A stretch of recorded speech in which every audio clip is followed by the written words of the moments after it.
انشاءالله چې ترسو یو عمدا به خبره وي چې اسټیبلشمنټ نه منو، زور نه منو، ټوپک نه منو، واحد او واحد یو اختیار منو او هغه د عوام. ظالمانو چې کلم اختیار خپلی کلم وسایلو باندې اختیاري نو بیا د عوامو د فایدې کار کیږي. ولې ورکې 500 روپۍ د یونټ د بجلی بل ولې ورکې؟ ځکه یې ورکې چې د خپلې بجلی تپوس نشي کولی. ستا خاوره بجلی جوړوي، ستا خاوره 6,000 میګا واټ بجلی جوړوي او د اوبو نه جوړوي. قدرت راله داسې اوبه راکړي دي چې هغه اوبه په داسې طریقو روان دي چې د هغې نه دا بجلي جوړېږي او په دې بجلۍ زموږ خرچه 1 روپۍ یونټ 1 روپۍ یونټ.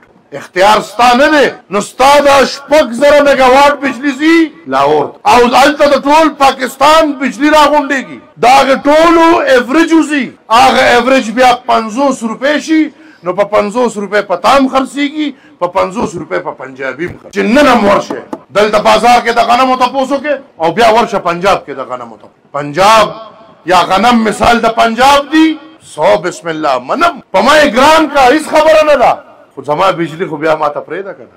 بیا خو دې قام ته دا حق ورکه چې دا 6,000 میګا واټ بجلی کې 3,000 میګا واټ زمونږ او ستاسو ضرورت دی چې دا 3,000 میګا واټ بجلی به اول پښتون قام ته ملاویږي، بیا به نورو قومونو ته خوري. دا بجلی خپله که چې خپله دې کړه نو په دې ګرانه کې ستا بجلی په کار نه دی چې د 50 روپۍ یونټ نه ګرانوي.